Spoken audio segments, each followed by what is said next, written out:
그날은 여느 때와 다름없는 평범한 목요일 저녁이었다. 나는 대학 동아리 활동을 마치고 버스를 타고 집으로 돌아가고 있었다. 늦은 시간이었지만 집에 가는 길이라서 그런지 마음이 편안했다.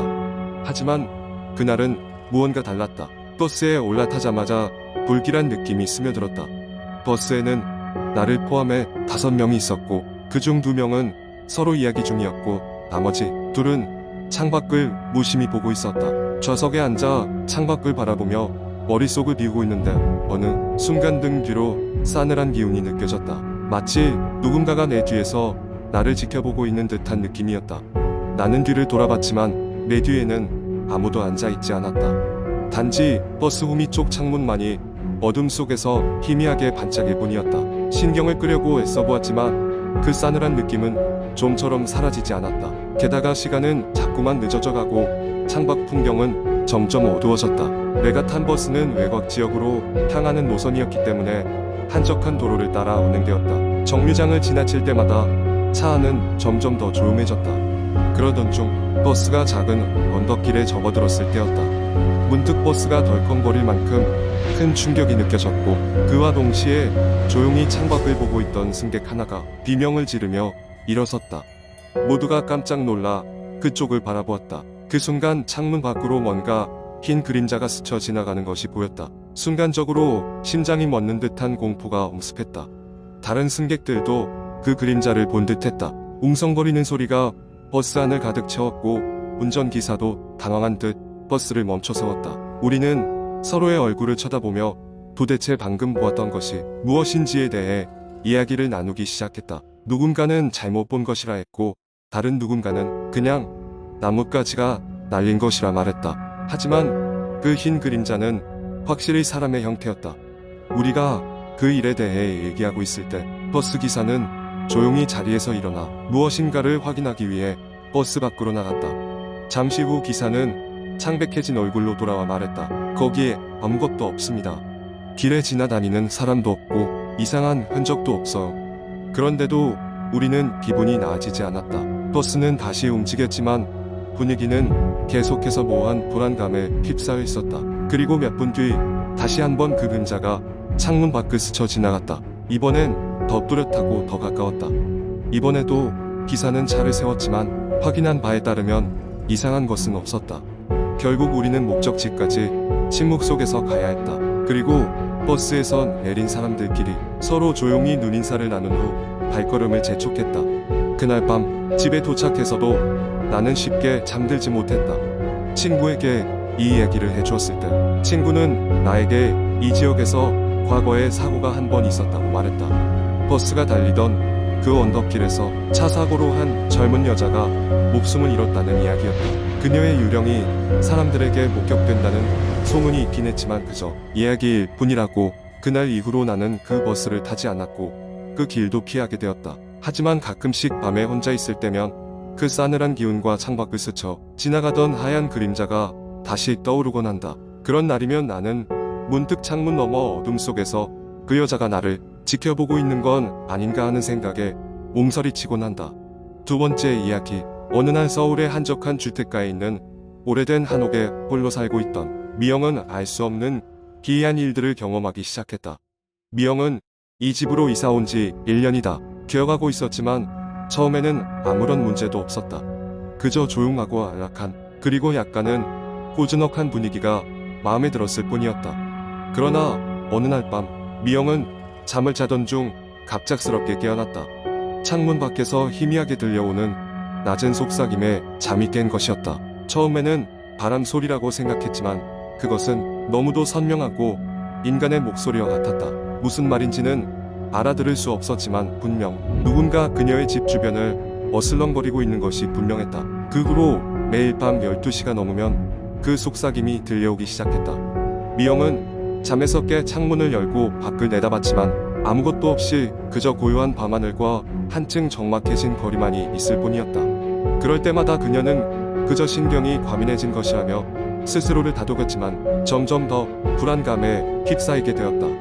몇 주 상황은 더 기이해졌다. 집안의 물건들이 종종 제자리에 있지 않고 사라지거나 전혀 다른 곳에서 발견되곤 했다. 처음에는 단순한 착각이라 여겼지만 사라진 물건들이 전혀 기억에 없는 장소에서 발견될 때마다 미영은 이게 단순한 착오가 아님을 직감할 수밖에 없었다.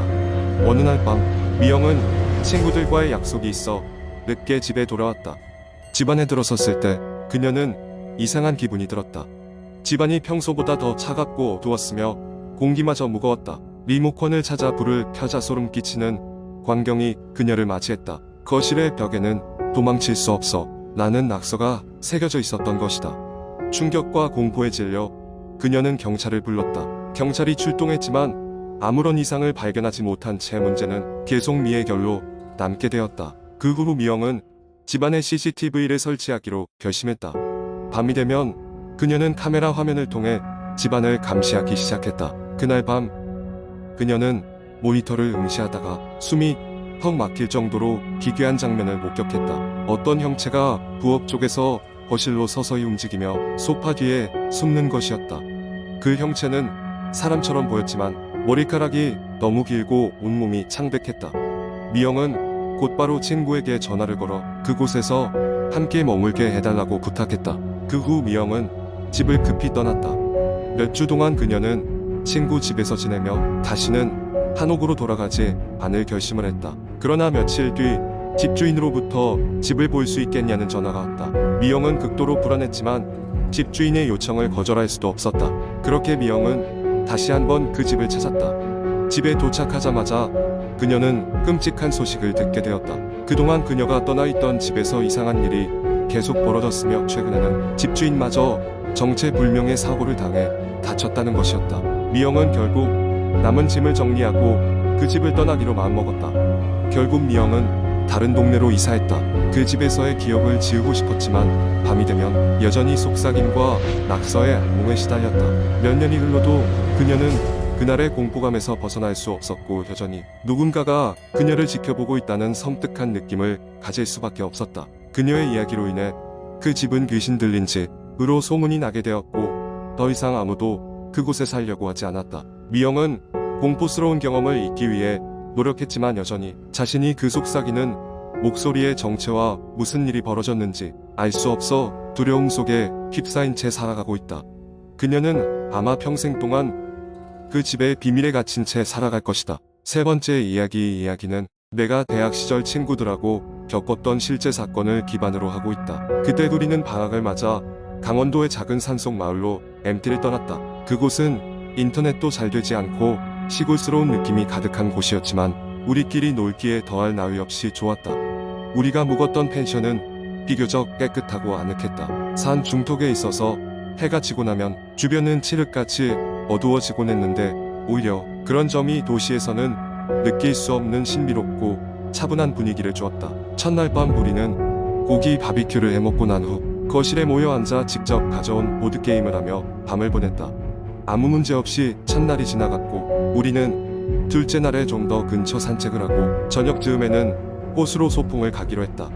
마을 사람들은 어디를 가든 조심해야 한다면서 이상한 말을 하곤 했지만 그때 우리는 그저 잔소리로 치부했다. 둘째 날 저녁 우리는 호수 주변에서 준비해온 음식을 먹고 해가 저물 무렵 펜션으로 돌아가려 했다. 그런데 한 친구가 갑자기 큰 나무를 바라보며 멈춰 섰다.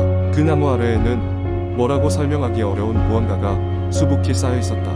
처음에는 낙엽이나 나뭇가지 더미로 생각했지만 가까이 가보니 사람 크기의 인형 같은 것들이 우스꽝스럽게 쌓여 있었다.